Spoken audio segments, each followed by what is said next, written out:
Mas nesse momento, já sabia que era medicina que tu queria ou ainda não? Já sabia. Eu demorei para escolher, sabe? Mas eu escolhi medicina inicialmente por teimosia, eu acho, sabe?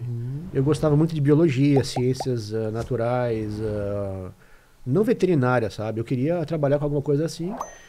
E por alguma razão eu acabei escolhendo o mais difícil, só de birra talvez, sabe? Mas eu não tinha uma certeza de que ia ser medicina. Mas evoluindo, eu acabei escolhendo. Mas o que determinou a escolha, eu lembrei de mais uma agora que foi interessante. Eu tinha uma prima, que foi uma das primeiras que acabou indo para Porto Alegre estudar, e ela fazia biologia na URGS. E num belo dia ela me convidou para ir lá, em Porto Alegre. Para conhecer, né? Então, imagina, né? Imagina a viagem, né? Foi surreal, negócio doido, né? E para quem conhece Porto Alegre, ao sair do túnel da rodoviária, né, logo que você sai do túnel, tem uma pequena curva e você avista já à direita a Santa Casa de Porto Alegre e a faculdade que eu estudei. E eu lembro que foi aquilo que é isso que eu quero. Quando a gente levantou dali daquele túnel, eu enxerguei aquela faculdade, a fundação. Ela tem colunas na frente, escadarias, né? E não tinha aquela grade na frente ainda. E era um dia de inverno e eu vi aquele pessoal ali sentado, tomando sol e lendo, estudando, e eu olhei, o que é isso aqui?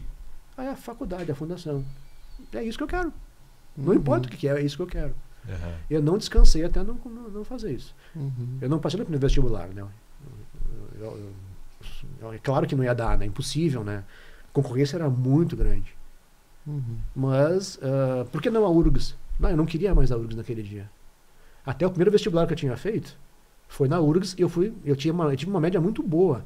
A prova na época era direcionada para URGS e fundação, ela separava as notas. No meu primeiro vestibular eu tinha nota boa para passar na fundação, que o score era o mesmo, só que tu escolhia uma ou outra. O meu score era bom para a fundação, mas não para a URGS. E eu tinha média para odonto, uma coisa que era estranho, né, para um pentelho do interior da colônia. E eu acabei trocando depois disso. Foi aí que deu certo. No primeiro eu não passei, foi no segundo. Mas o clique foi esse, sabe? É aqui que eu quero. Porque, igual você falou, aquilo era muito legal. É muito bonito, né? Tu olha para aquilo assim, é magnético, né? Chama muita atenção. Exatamente, foi isso que... Se interessou mais pelo cenário. Naquele primeiro momento. Sim. Eu já estava pensando em fazer medicina, mas quando eu vi aquilo... o que é aquilo ali? É ali que eu quero. É muito bonito. Mas e aí? E essa ida para Porto Alegre? Meu Deus. Aquilo ali foi triste, foi bom e foi um desafio, né? Porque quando eu passei na medicina lá em Porto Alegre, os pais não tinham recurso, né? E como vai fazer? E agora? Pagar aluguel é impossível. Não tinha condição de pagar aluguel. E se sustentar lá, vai, né? A fundação ela não tinha uma ligação com a casa do estudante da URGS, né, na época, que é a federal. Vai morar onde? Aí eu descobri, através de um outro conhecido, que havia uma casa de estudante em Porto Alegre, múltipla, não só para a federal, que permitia pessoal da Unicinos, da UBRA, da PUC. Era um antigo hotel, de um tal era Paício Cora de Almeida o nome do dono, e ficou esse o nome da casa de estudante. E ele doou essa casa de estudante para os estudantes. Era um prédio antigo, velho, caindo aos pedaços, um formato bem antigo, e é ali que eu fui morar. A gente dividia os quartos com outras pessoas, e era do mundo inteiro, sabe? Tinha gente do Peru, da Bolívia, de Cabo Verde. Nossa. Mas era o que tinha. Foi legal? Não, foi horrível. Foi horrível. Tem saudade dessa fase? Não, obrigado. Porque acostumar com aquele local ali, você imagina, por mais que fosse interior humilde, você tinha a sua casa, o seu quarto, meia boca, mas tinha. Alguma privacidade. Exatamente. A partir dali não havia mais. E você não entrava no quarto escolhendo o quarto. Você entrava no quarto que estava disponível. Inicialmente, havia uma progressão de quartos. Ali isso era uma coisa legal, por mérito e tempo. Sim. Mas quem chegava, entrava no quarto que tinha disponível. Sim. E o primeiro quarto que eu fiquei foi com um senhor já de uma certa idade que fazia engenharia na PUC. E o cara estava ali, E não saía dali nunca. O objetivo dele não era se formar. Porque você dividia ali a água e luz. Você não pagava aluguel. Entendeu? Sim. Então o pessoal ficava ali porque era a parte central, acesso ao transporte. Então o pessoal às vezes fazia uma matéria só. Só pra ter ali o... Só pra ir levando, né? E foi nesse local que eu fiquei. O cara era muito sujinho, gente. A higiene não era... Não era o forte dele. Não era o forte dele. E, viu, eu não tô exagerando não, tá? Eu acho que ele também era humilde, tinha um certo apego com objetos. Ele era um daqueles acumuladores de entulho, sabe? O quarto tava tomado de entulho. E não tinha o que fazer, né? O quarto era dele, não era meu, né? Eu era o intruso. Tu que chegou depois? E naquele mesmo local do quarto, não era um quarto, não para cada 2 pessoas, alguns quartos eram individuais, mas em torno de um hall e de um único banheiro ficavam 4 ou 5 quartos. Né? E era um banheiro só. A gente tinha que lidar com isso, manter a limpeza, era entre a gente.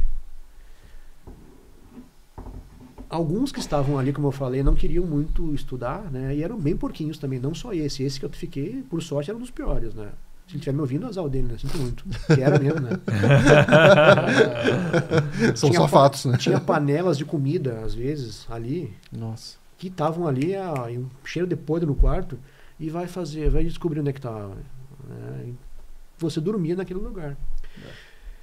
O pessoal que estava ali também não era muito ligado em estudar, não, viu? Era festeiro aos montes, porque eles trabalhavam, faziam uma disciplina e o resto era festa. Foi difícil, gente. Porque o curso de medicina ele é tenso pela carga horária e pelas provas e para estudar. Até hoje eu tenho traumas disso aí, né? E tenho mesmo por causa disso. Porque eu não conseguia estudar. E nesse quarto, meu Deus do céu, eu lembro que tinha pulgas que dava pra ver olho nu. Tinha mesmo, cara. Porque ele começava a me pegar nas pernas e olhar o que era isso. Eram pulgas que desse tamanho, você enxergava elas ali saltitando. Não, mas não é barato.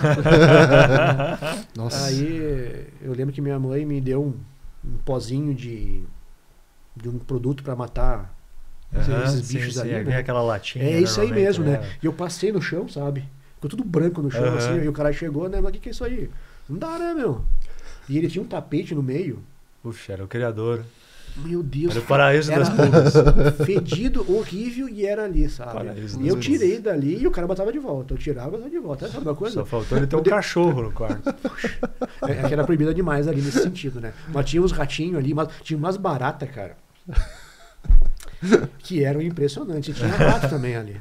O rato ali, às vezes, tu tava comendo e o rato servia já ele. Ele fazia parte do ambiente, sabe? E é sério. Tinha umas baratas ali, cara, que olha, até minha esposa agora aliviou um pouco. Eu chegava em eu fiquei tão afinado com as baratas, né, que eu chegava em algum lugar, né? Tem barata aqui. E o pessoal ria também assim, né? Tem. E eu vou achar pra ti. E eu achava. Nossa, olha só. Na casa dela tinha uma geladeira, um frigobar, né? Tem barata aqui. Duvido. Eu vou achar. Mas você sabia como? Pelo cheiro? Por alguma coisa assim? Um barulho? Se eu te falar que Uma eu coisa ouvia... sensitiva. Se eu te falar que eu ouvia elas, pra achar zoeira, né? Eu ouvia. Olha Eu só. ouvia. Às vezes eu deixava, tipo, pão, né, no plástico, claro, fechadinho ali, né? Tudo mais, né? Ah, sim, elas vêm. Eu ouvia a patinha dela em cima do sim, plástico, sim, sabe? sim. Olha a doença mental. Agora aliviou um pouco, mas por conta do ambiente inóspito, sujo, né, a gente acabou criando umas sensibilidades meio estranhas, né? Essa era uma delas. Mas ali foi uma experiência legal no ponto de vista de conhecer outras pessoas, né, de conviver com um ambiente diferente, gerenciar isso, porque quem gerenciava o local éramos nós, tinha que limpar o banheiro, éramos nós, tinha mais carinha para limpar o banheiro, né? E foi né, não é igual em casa, né? Mãe, traz papel. Não, ou tu leva o teu papel, você tá ferrado. Né? Não vai estar limpinho o banheiro, não, né? É tu que tem que limpar o banheiro. Né? E você foi obrigado a gerenciar isso aí tudo. Eu fui ter paz e sossego, assim, ficar feliz, assim, agora tô bem. Quando eu me mudei para um... Você podia depois trocar de quarto, tá? Quando eu me mudei para um hall, né, de quartos, onde estava morando ali o pessoal de Cabo Verde. Né? Eu me mudei para o quarto de um rapaz do Senegal, Mussali, muçulmano. Quando eu fui morar com ele, e depois eu troquei de quarto ali com eles também, ali a minha vida melhorou. Eles Foi eram, muito bom morar com eles. Eles eram bem mais organizados. Organizados, tinha uma rotina de fato respeitada, o lugar era muito organizado e limpo. Se você não limpava o quarto direitinho, e o banheiro e o hall como tinha que ser, batiam na tua porta, ó, tu vai lá limpar direito, né, com educação e tudo mais. Eram muito alegres, até raiva, sempre cantando de manhã cedo. Isso não é bom. Isso não é bom, né? Isso não é bom. E Gente muito feliz de de manhã cedo. Eu dividi cedo. o quarto foi com o Mussá. Né? O Mussá, hoje em dia, ele mora em Porto Alegre ainda, fez física. Eu convidei ele para trabalhar com a gente um tempo atrás, que nós não tínhamos físico médico aqui, né? Só que não acertaram com o valor, né? E ele não veio para cá, né? Mas eu queria trazer ele para cá, se você ter uma ideia. Mas era divertido, sabe? Muçulmano, né? De tempo em tempo, ele o tapetinho dele no chão e começava Esse seu a primeiro fazer. colega, você nunca pensou em trazer pra cá? Não. O engenheiro tu não... Eu acho que não ia, viu? Porque esse não deu, né? Mas o Mussá era legal. Vendo a descrição dele, não sei se vocês leram já o Ed Morte, do Luiz Fernando Veríssimo. Já leram? Sim. Que ele tem lá o escritório dele, né? Sim. Tem o rato que se chama Voltaire, né? Acabou me lembrando aí, ó. O Ed Morte. Pode falar coisa assim mais para pessoas acima de 18 anos ou pode... O legal do Mussá, sabe? Ele é uma figura, né? Safado eu chamava ele, né? Até safado, né? Porque eles têm todo um respeito em relação à sua religiosidade, né? E as coisas são impuras em algumas situações, né? E às vezes ele fazia assim, você comer uma coisinha eu já volto. Já entenderam, né? Aí ele voltava, né? Ia tomar banho, num ritual todo específico, tapetinho no chão e começava a rezar, né? Safado, não vou comer pastel, né? Era engraçado, cara. Mas muito bom conviver com ele. Aprendi muita coisa com todos eles, né? Então, o pessoal do Senegal, né? Sim. Conheci, graças a eles, a Cesária Évora, que faleceu acho que uns 2, 3 anos, que é uma referência para eles em música, né? Uma cantora deles, lá de Cabo Verde e portuguesa, né? Conheci essa Cesária Évora graças a eu, passei a gostar também, passei a me interessar também por curiosidade pela cultura de outras religiões, né? Deles do Mussá. E com o Mussá, ainda hoje em dia eu mando mensagem, converso com ele, sim. Foi engraçado, legal. Divertido. E ali foi bom, sabe? O que me surpreendeu, né? Porque você vem de uma cidade interiorana, Caxias do Sul, né? Para um lugar inóspito, e é onde eu fui me encontrar com pessoas de outros países, com religiões bem diferentes daquela que eu estava imaginando. Ali eu Ali afinou. consegui. Acabou virando um cidadão do mundo. É verdade.